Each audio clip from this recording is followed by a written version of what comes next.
Projet fou parce que, à l'image du Deadpool, parce qu'il combat avec le masque, donc déjà logistiquement c'est compliqué. Alors déjà j'ai été surpris d'apprendre qu'il combattait avec un masque. Moi il fait qu'il va devenir collector celui-là je crois.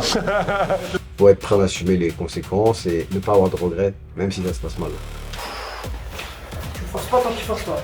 Là j'essaie de descendre, là tu forces. Excellent, et là t'oxygènes. Et du coup, les gens sont hyper hypés parce que lui déjà il a une communauté.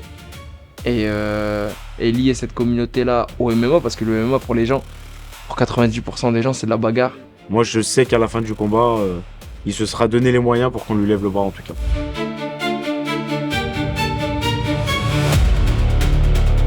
Comment ça se passait? Qu'est-ce que ça va donner? Est-ce que c'est réalisable vraiment? Est-ce qu'on part pas dans une folie qui sera pas réalisable en fait compte après réflexion mais...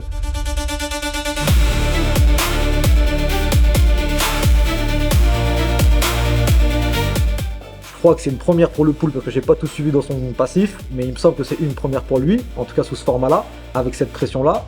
Donc il y a une prise de risque qui est à la hauteur de son personnage. Je pense que Deadpool est protégé par le scénario.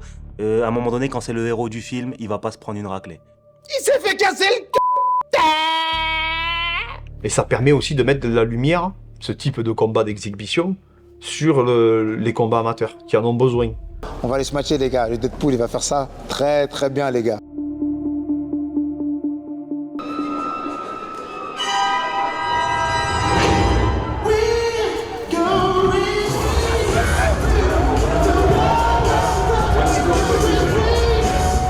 Bon, comment il a dansé, moi je sais pas danser comme ça.